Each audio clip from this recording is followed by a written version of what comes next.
So this next topic is an interesting one because on my LinkedIn feed, I get cool things that hit my LinkedIn feed all the time. One of them today was a company that has developed an AI, generative AI technology that can take a still image and create a full motion video out of a single still image. So this is a very interesting topic. I think you guys are all going to be very interested in it. It's AI for video, production, and post today. Today, not tomorrow, but today. Enjoy. Oh, wow. We just go right into it. Hi, everybody. I am Noah Kadner from American Cinematographer magazine. I write all about the technology and workflows behind, hello? Thank you. Please, you're too kind. Come on, come on. So I just want to take a quick poll of everybody who's here today. How many people in this room have ever used one of the more modern AIs like ChatGPT, Midjourney? Show of hands. Okay, quite a few. How many of you have used it professionally for paid work recently? Okay, good. How many of you would consider using it professionally in your line of work if you understood more about it? Okay, all right. So this we have some potential converts, so to speak, for this thing. All right. Well, let me introduce everyone just so you can understand who's in this panel. To my left, John Finger is a filmmaker who has been spending the past few years exploring the heck out of AI and what he can do with it and potentially leverage it to tell stories in new ways. Philippe Petitpont. Close enough. All right. Petitpont in French means little bridge, right? Exactly, yeah. You make a software called Bridge? Yeah. Newsbridge. Newsbridge, MXT1, absolutely. Which essentially uses AI to scan through footage and propose edits, which is kind of the most boring part of editing, if we're being honest, is when you start with a huge pile of footage and you just kind of start to classify it and get a first edit going. That's what Newsbridge does.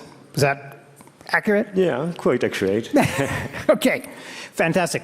Next, we have Pinar Demirdag, AI evangelist, guru, and founder of a software as a service called Cuebric, which allows you to create 2.75D, almost nearly 3D backgrounds for use in virtual production stages and elsewhere in visual effects at the drop of a hat.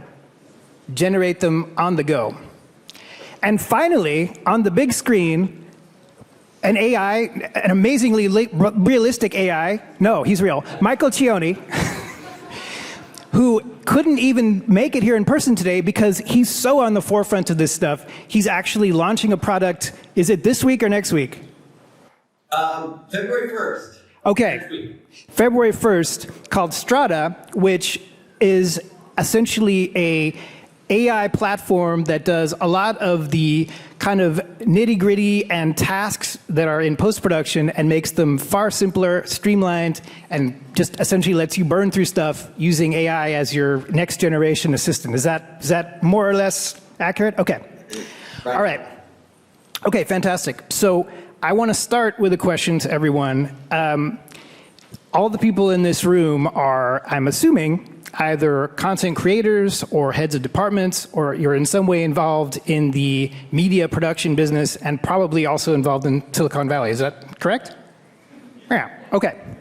So, Michael, since you're the big guy over there, maybe you can kick this off. What should be on everyone in this room's radar regarding AI and their jobs in 2024? That's an easy one, Noah. Open mind. If there's anything history has taught us, is that every time a new technology starts to upset the incumbent, it's like a junior high dance where the gym splits to these two ends of the building, right? And you have these people on two different sides of the new technology emerging. And the most important thing we can do is start with an open mind. I think everybody here has that. So this room is good. What we all have to do is be evangelists out there and help other people to approach this with an open mind, because 9 out of 10 people, when they don't understand something, they look at it with fear or anxiety or uncertainty or suspicion. And while I always use the phrase skeptics are welcome, it's our job to make sure that we can help usher this from being a fad to a trend, to a standard. I'm convinced it's a mathematical certainty that we eventually become a standard. AI becomes a standard in every workflow. But today it's a little like a fad. We gotta need people like all of you to help us transition from fad to trend and trend to standard. And that requires us to be evangelists and start with having an open mind towards all of the stuff that's on the table. I don't think we should disqualify anything yet. We need to bring it all in, assess. There'll be companies that we've never heard of that become the top, and there are companies right now that'll top and move to the middle, and some people will go to the bottom.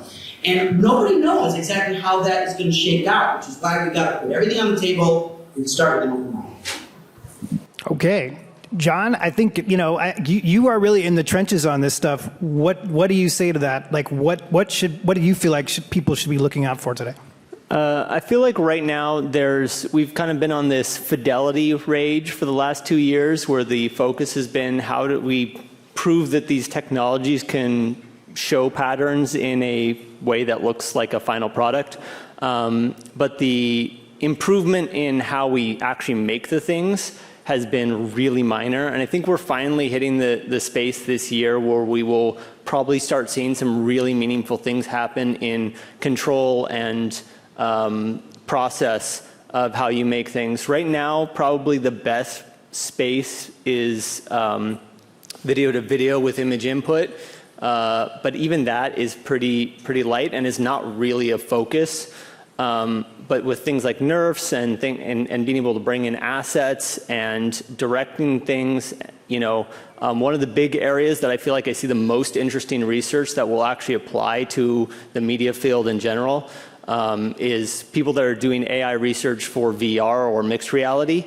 That whole area is figuring out how to directly replace assets in a scene, which is what a lot of filmmaking either is or is limited by. If you have to pay a huge amount of money for a location or for props or whatever, those things are barriers that limit how many people can enter that area. So once you can suddenly just start automatically replacing things with assets, you start being able to open up the world of storytelling in a pretty dramatic way. Pinar, I know you have a thought or two about this. What should be on everybody's radar in 2024? I want to start with a controversial sentence, which I love to do. We can never master anything if we fear it in the same time. And as humanity, we have a track record of always admiring the other, our neighbor, our brother, our enemy, superstars, anybody on TV. And right now, due to the misinformation and lack of information that is around there about AI being simply a tool, our initial reaction is to fear. But again, the train has left the station. There is no way in the future of humanity where we will coexist and co-create with AI. So I would like to start with, again, highlighting we can never master anything if we fear it in the same time. Human creativity has gone through several different beautiful renaissances over the past centuries, from doing things by hand to motion picture, digital revolution. It's fantastic. But if we were to take as a benchmark drawing things by hand and drawing them digitally, being able to work with AI is not even 10 or 100 folds of its multiplication. I'm talking about changing dimensions. We were to exist in a reality where you could only self-express and create within the limitations of your talents and your craftsmanships. What I'm talking about is that I have a talent, I pick up a tool, a pen, and express myself. It doesn't matter if that tool is digital or by hand. Right now, with tools like Cuebric and other AI-infused creativity tools, due to the parallel processing nature of AI, humanity is jumping in a realm where we could discover our genius effortlessly by working with tools that are generative in nature. So I would say, I would highlight again what he said, the first speaker, is to be curious to our genius and to trust that we have talent and creativity within, and have curiosity towards these tools that are made to help us discover our genius. Deep. But just so you can visualize a little bit about what Pinar is talking about on a philosophical level, I believe AV folks, geniuses back there, we have a clip of her tool Cuebric in action. Could we play that back? Here we go. Just to see what's possible.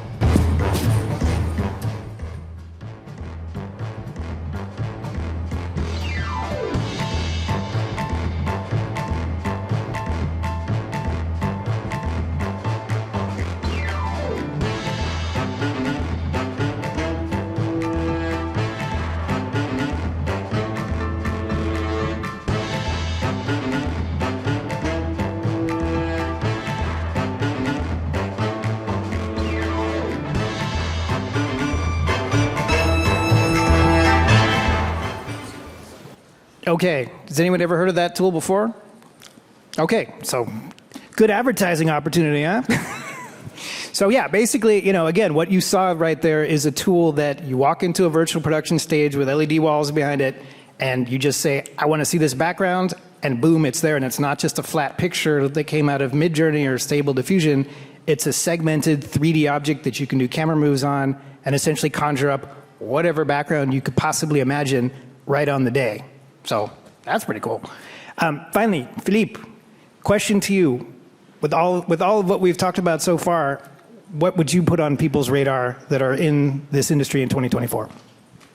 So I think that today in our world, and we're going to speak about today here, is video storytelling is all the time, very often buried by creativity is most of the time buried by post-production tasks that can be very tedious and very long.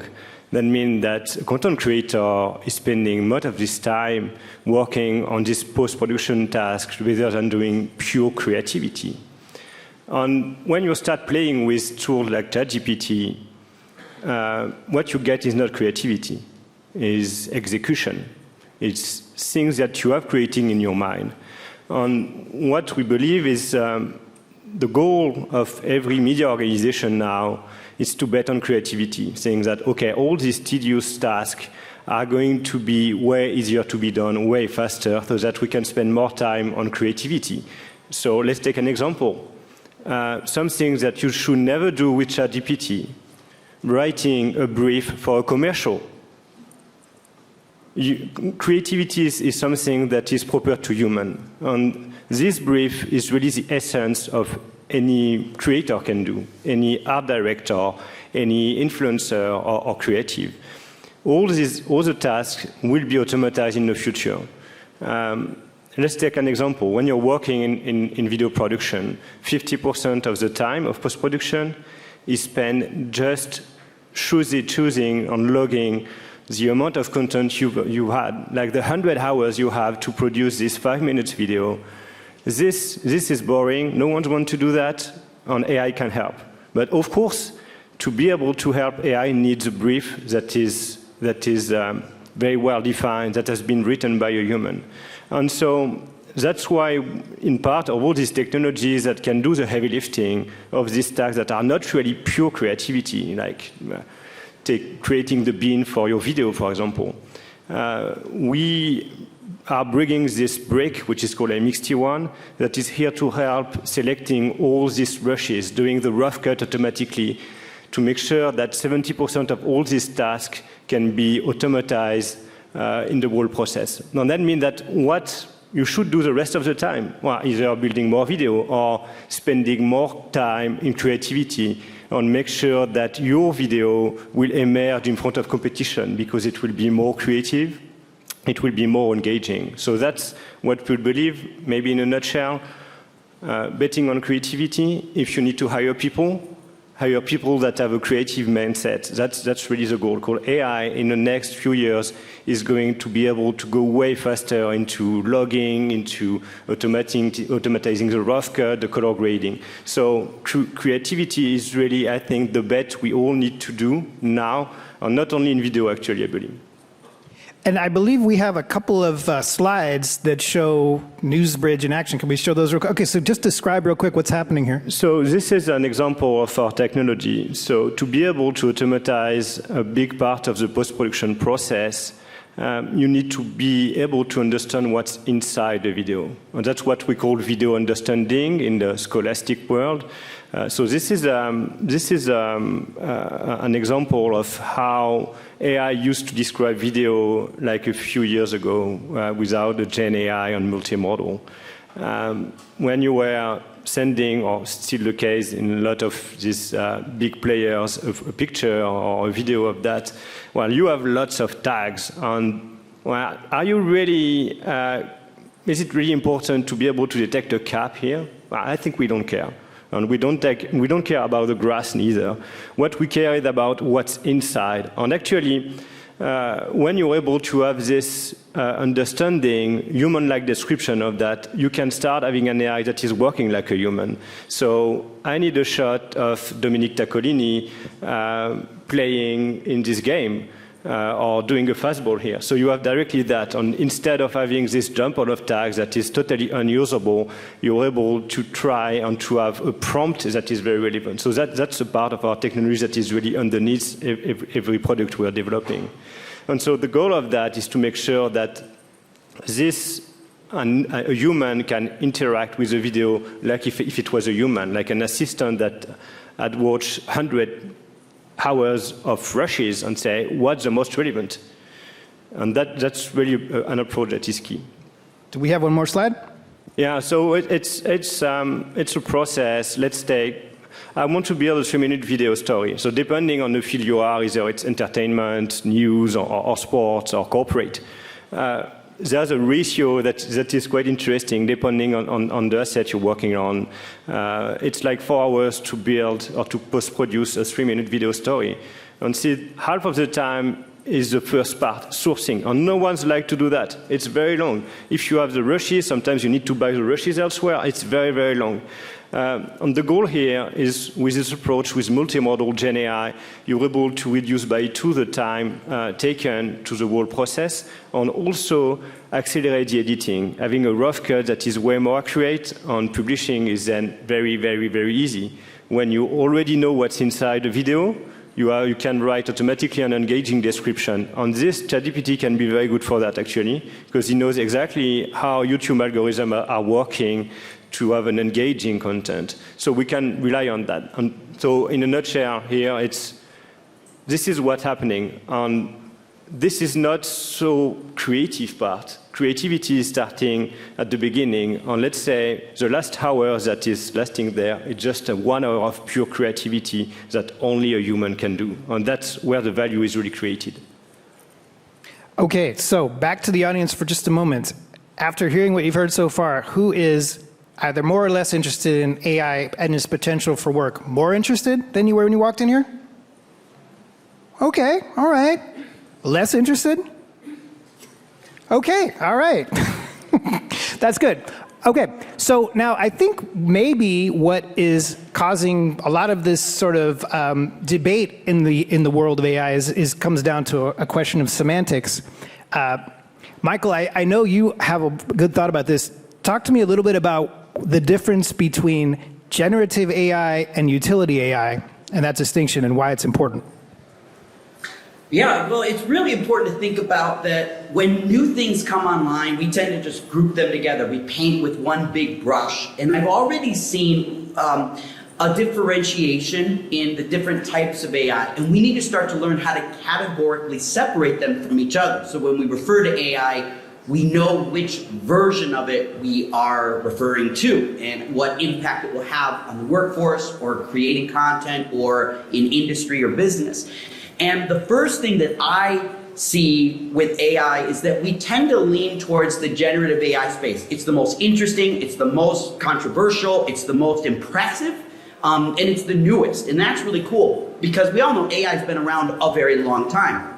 Everybody probably used AI to park their car and drive there today, right? And you've had that type of AI accessible for a long time, from using maps or even just searching for a pet in your phone library. That's all been there for a long time. However, what I've been really focused on is separating utility from Gen. And so Gen AI, which I'm not commenting whether it's good or bad or anything like that, I'm just saying that utility is a different application of AI. And so what I'm talking about is for people that create content, pictures, stills, or audio in real life, the IRL community is not interested in purely generating all their content.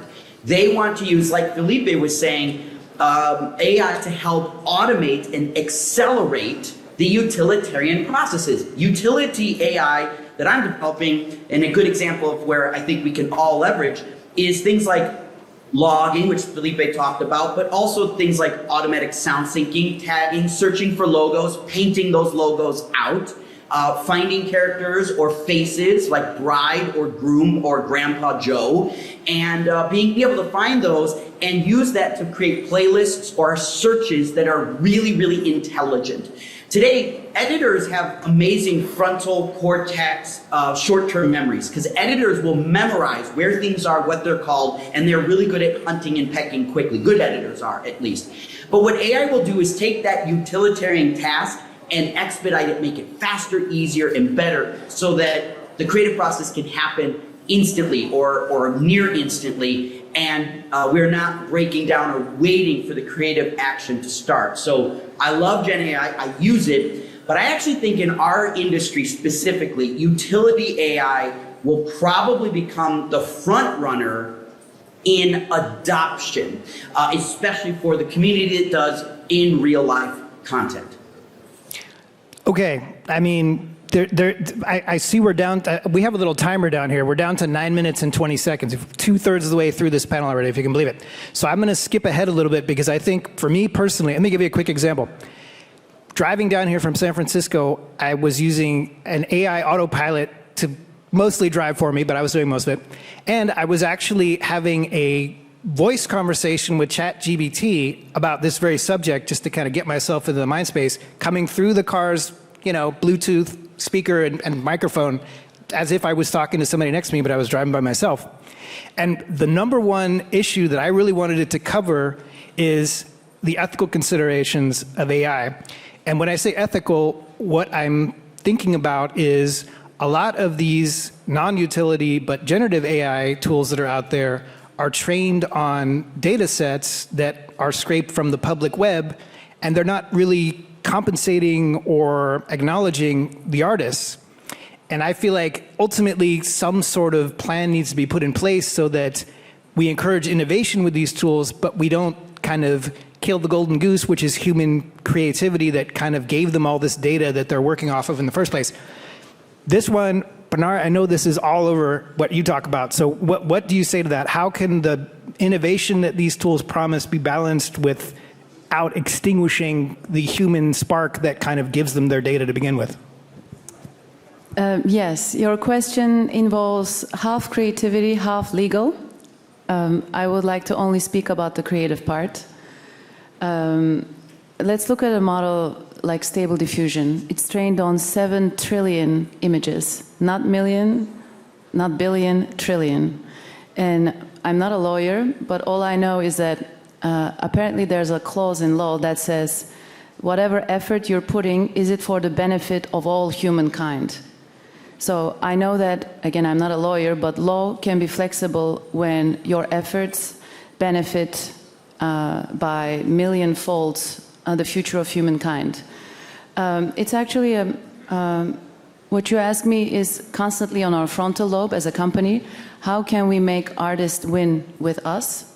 That's the reason why we will be introducing text-to-image and, of course, voice-to-3D in the future, models that will be trained on a basis of 7 trillion images. We call it a guitar versus a fast pedal. We're currently in talks with several directors of photographers from Hollywood that have a very distinct style, so that we can train a fast pedal only with their work. So then, for example, if you are, I'm just going to say a name, we're not speaking with him right now, but Roger Deakins, the DP of Spielberg. Let's say that you're Roger Deakins and you have a very distinct style, and you're a bedroom director or you're a mid-size company and you would love to have the Roger Deakins look, but obviously you can't afford him.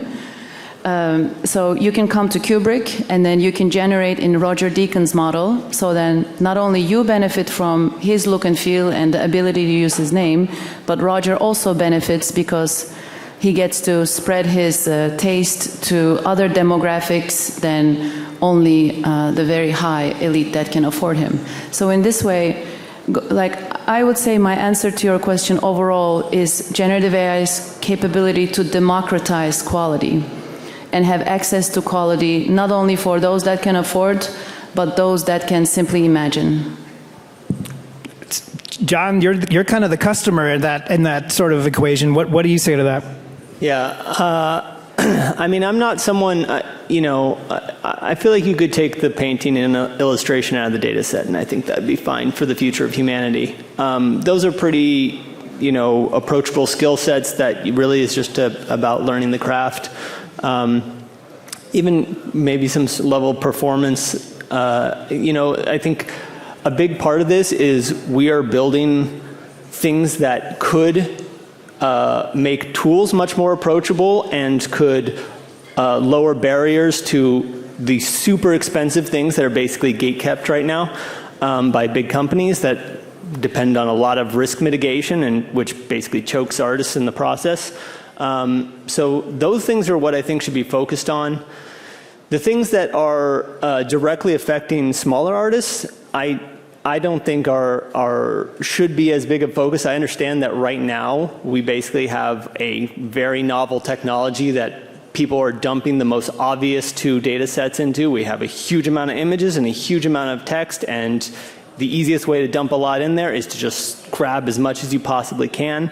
But we've kind of had this society built on taking data and companies selling it to advertisers and stuff, the exact data, not an interpretation of it, for a long time. And we've kind of been okay with that because there was this trade we had in mind of like, okay, we get to use social platforms, we get to advertise ourselves on par with some big companies and things, we get to interact with our families long term and things. There's a lot of things we feel we get in exchange for putting all our media out on the web.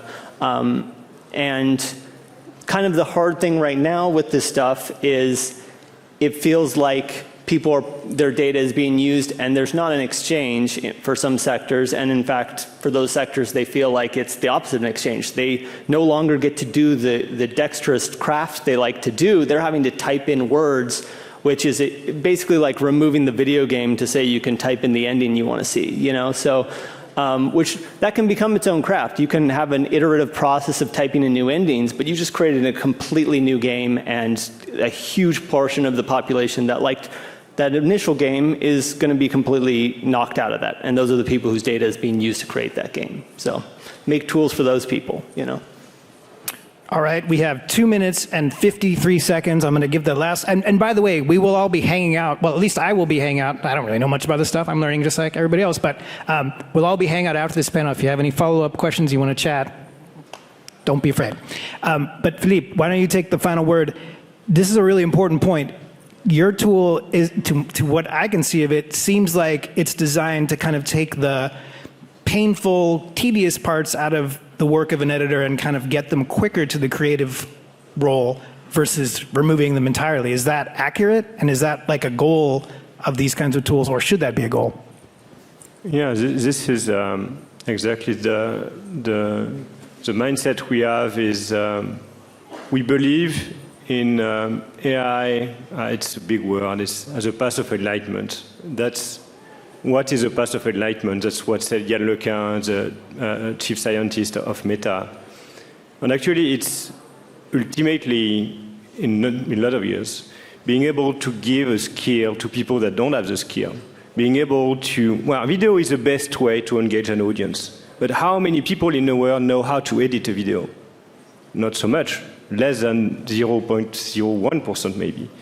And what if it was possible for everyone to be able to master this art? And so having this creativity as the nutshell, at the core of the human being, and being able to say to everyone, Okay, this is your 10 hours of rushes from your family movie that will stay on the GoPro forever because you don't have time to edit. But if one day you'll be able to say, okay, now it's 5 minutes to do 5 minutes of video. Think about how possible and what can it bring to humans to be able to communicate in a new way. Because video is, since the very beginning of human beings, we used to tell stories. That's what we are. Stories is what we are made of. And the best way to tell a story is a video, but only few people are mastering video. And AI can help us sharing ideas using video way faster. So it's a bit of a utopia right now, but we all believe on what we created this company because we believe in that. And we are still only working for B2B companies with B2B companies, but that's the mindset, making sure that content creators, a producer, a community manager can be alone building his video, avoiding asking like a team of 5 people that will do the video. And that's the trend, and that's the technology we are developing is helping doing that. And we got it down to 5 seconds to go, so I would like to please ask for a warm round of applause to this insanely good panel. Thank you very much.